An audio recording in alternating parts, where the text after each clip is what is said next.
Hi, my name is Sierra Upton, and in this presentation I will analyze 3 different studies relating to the risk of air pollution on the outcome of Alzheimer's in an attempt to determine the validity of this association. It is estimated that 4 in 10 people in the U.S. live in a county that has unhealthy levels of ozone or particle pollution. That's roughly 125 million people according to the American Lung Association. And the 2 major components of air pollution I'll be talking about today are particulate matter and ozone. Particulate matter is the term for a mixture of solid particles and liquid droplets found in the air. It includes particle matter 10, which are inhalable, coarser particles with diameters that are 10 micrometers and smaller, and they pose the greatest health problems because they can get deep into your lungs and some may even get into your bloodstream. Particle matter 2.5 are finer inhalable particles with diameters that are 2.5 micrometers and smaller. They are the main cause of reduced visibility in parts of the US. Ozone is a gas composed of 3 atoms of oxygen. It can be good or bad depending on where it's found. Good ozone occurs naturally in the upper atmosphere where it forms a protective layer that shields us from the sun's harmful UV rays. Tropospheric or ground level ozone is not emitted directly into the air, but is created by chemical reactions between nitrogen oxides and volatile organic compounds. This happens when pollutants emitted chemically react in the presence of sunlight. Ozone at ground level is a harmful air pollutant because of its effects on people and the environment and is the main ingredient in smog. Breathing ozone can trigger a variety of health problems like respiratory irritation. The 2017 State of the Air report states that although the air quality in 2013 to 2015 had seen an overall improvement, there was still an increase in dangerous spikes in particle pollution, and even minute amounts of particular pollution can cause adverse health effects. Pollution can lead to the breakdown of epithelial barriers against toxic materials, especially the blood-brain barrier, which creates a passageway then for air pollutants to enter. This then causes increased immune activity and signals inflammatory agents to be produced from astrocytes and microglia, causing neuroinflammation, further pro-inflammatory signaling, and oxidative stress, which leads to damage to and ultimate loss of neural tissue. And a new Harvard study of 60 million Americans, most 65 and older in the US, showed that the long-term exposure to particle matter 2.5 and ozone increases the risk of premature death, even when that exposure is at levels below the air quality standards established by the EPA. Alzheimer's disease is the leading cause of dementia, characterized by the presence of amyloid beta plaques and neurofibrillary tangles, leading to the degeneration of brain cells, causing a progressive decline in cognitive function. The average lifespan upon initial diagnosis is 5 to 10 years. It generally involves memory impairments, cognitive decline, and difficulty planning or completing everyday tasks. According to the Alzheimer's Association, it is the 6th leading cause of death in the US and affects approximately 5.5 million Americans, a prevalence that's estimated to triple in the next 10 years. And it's estimated that Alzheimer's and other dementias will cost the US $259 billion this year and as much as $1.1 trillion by 2050. Because Alzheimer's cannot be explained by genetic factors alone, researchers have long studied environmental components to determine why only some individuals experience this toxic accumulation of misfolded proteins, leading to the hallmark plaques and tangles. The influence of diet and exercise has been a primary subject in the list of potential risk factors, as well as sociocultural influencers. The neuroinflammation hypothesis is a relatively recent concept, but has already seen promising results in both human and animal studies, demonstrating an association between pollution and increased inflammation, amyloid beta and tau pathology, neurodegeneration, and blood-brain barrier damage. The first article I chose was a prospective cohort conducted between 1988 and 2014 in Sweden with a little over 1,800 subjects. The exposure being measured was traffic air pollution, and the outcomes were Alzheimer's and vascular dementia, and these were determined by a longitudinal Swedish study that studies how memory and functions change during aging to identify preclinical signs of dementia. The study's strengths included having quality outcome data from this longitudinal study and the usage of the land use regression model to determine exposure levels provided good external validity and precision. Its limitations were that the resulting confidence intervals were quite large and often overlapped the null.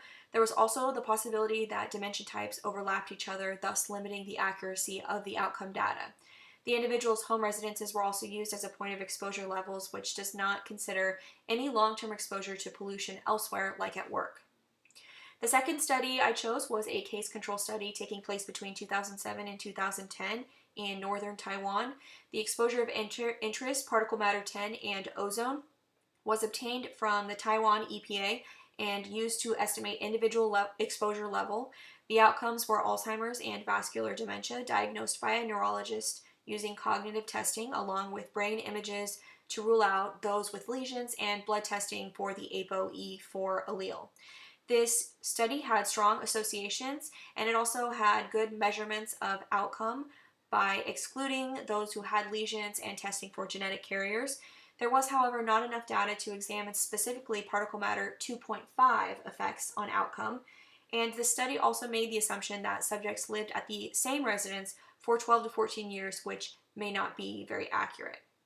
The last study was another prospective cohort conducted between 1999 and 2010 in the northeastern U.S.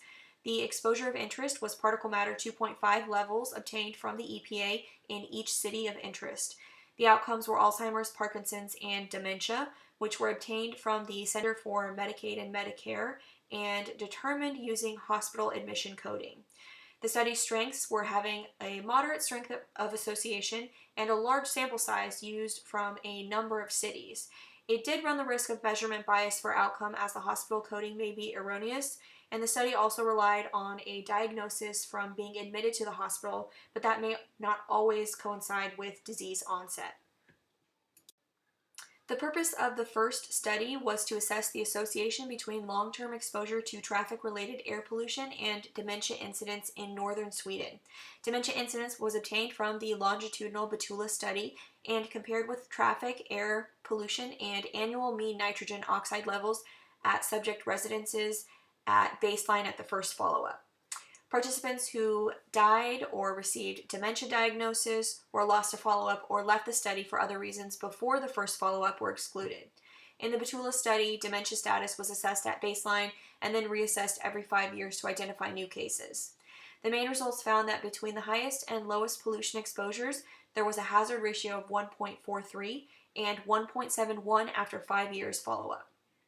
When stratified for diagnosis, the hazard ratio for Alzheimer's was 1.38. The conclusion was that those exposed to long-term traffic-related air pollution in the highest quartile were 71% more likely to develop dementia than the lowest quartile after 5 years, and were 38% more likely to have Alzheimer's disease when stratified for diagnosis. The only hazard ratio that was moderately significant was after 5 years of follow-up with a hazard ratio of 1.71. The others had a weak association but were not statistically significant as their confidence intervals overlapped the null. There were potential biases in measuring exposure levels at home as this may not accurately reflect their true exposure, as I mentioned earlier. They adjusted for several demographic and lifestyle confounders but did not adjust for residual confounding. This study did have biological plausibility as previous animal studies showed similar trends. There was also temporality as the dementia incidence was tracked by the longitudinal Batula study and followed. However, it's not known how accurate these measures are as some people develop the disease years before symptoms actually appear. This was consistent with other studies, and this showed a dose-response effect as the hazard ratio almost always increased when there were increasing levels of exposure. The second study explored the long-term association between exposure to particle matter 10 and ozone on dementia risk. It used particulate matter and ozone data to estimate individual exposure level and then compare with the risk of outcome in cases versus control groups. The adjusted odds ratio between the highest and lowest levels of particle matter 10 exposure was 4.17 compared to an adjusted odds ratio of 2 for ozone exposure. They concluded that those exposed to the highest levels of particle matter 10 were 4.17 times more likely, and for ozone were 2 times more likely to have Alzheimer's than the control group. Both odds ratios were statistically significant. The particle matter 10 had a strong association with outcome, and the ozone had a moderate association. There were potential survival biases and also misclassification biases, as they relied on measuring exposure levels with the assumption that individuals lived at home for 12 to 14 years. They adjusted for several demographic and lifestyle confounders as well as eliminated other causes of cognitive impairment like those who had lesions. This study did have biological plausibility, as previous animal studies showed similar trends. There was not temporality, as the outcome was measured at a point in time and not followed to determine if the exposure preceded the onset of disease. This was consistent with other studies and showed a dose-response effect, as the odds ratios increased when there were increasing levels of exposure. The purpose of the third study was to assess the impact of long-term particle matter 2.5 exposure on the time to hospital admission for Alzheimer's disease. They measured various particle matter 2.5 levels in cities and corresponding time to hospitalization for Alzheimer's and Parkinson's based on enrollment records from the Center for Medicaid and Medicare. Medicare is an open cohort, so when subjects entered the cohort, they created a record for each year of follow-up, and each subject was followed over time until the event, which was the first admission for any of the outcomes of interest, or until the year of his or her death or the end of the study period in December of 2010.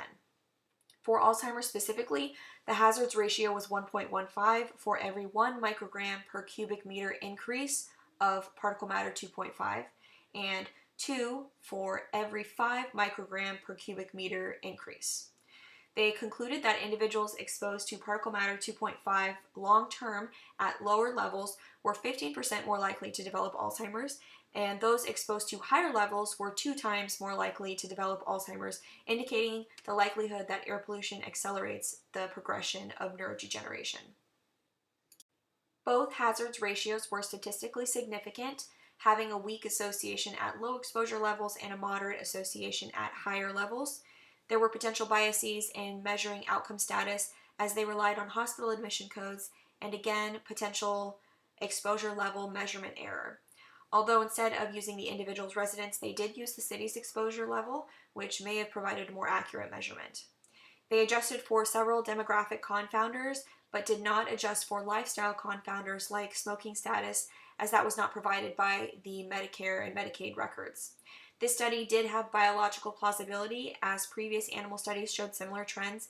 There was temporality, as the dementia incidence was tracked by the Center for Medicaid and Medicare as an open cohort and followed. However, it's not known how accurate these measures are, as some develop the disease years before they go to the hospital. This was consistent with other studies and also showed a dose-response effect, as the hazards ratio increased when there were increasing levels of the exposure. Based on these studies, there is an association present between levels of air pollution and dementia incidence. There appears to be a dose-response effect with increasing levels of particle matter and ozone corresponding to a greater risk for dementia. However, not all risk ratios were significant or showed strong associations, and there was not enough evidence for causal association, as the studies cannot definitively demonstrate that pollution caused the onset of disease, because the signs for Alzheimer's may go unnoticed by physicians for years, and symptoms may also overlap with other diseases. There may be misclassification biases that can always be an issue in the classification of outcome, as Alzheimer's is very difficult to diagnose pre-mortem. There were questions surrounding the accuracy of exposure measurement, because it was often limited to the subject's residence, but the presence of an association suggests that pollution may be a potentially contributing factor to Alzheimer's. This is an important health concern, as the incidence of Alzheimer's is expected to double by 2050 and the cost expected to rise to over $1 trillion annually by that time. There's a need for further prospective cohort studies that follow and measure individuals throughout their life in order to assess the onset of the disease, that measure exposure levels at various locations during different points in their lifetime, use accurate measurements of outcome, for example, the presence of the ApoE4 allele, or a post-mortem autopsy to confirm outcome. They should also assess other neurodegenerative diseases for possible associations with pollution. And there is also a larger implication relating to climate change, in that if pollution is associated with Alzheimer's, then by reducing greenhouse gas emissions, the disease incidence may decrease. Last, here is the information I provided for my references for the information I've given. Thank you so much for your attention.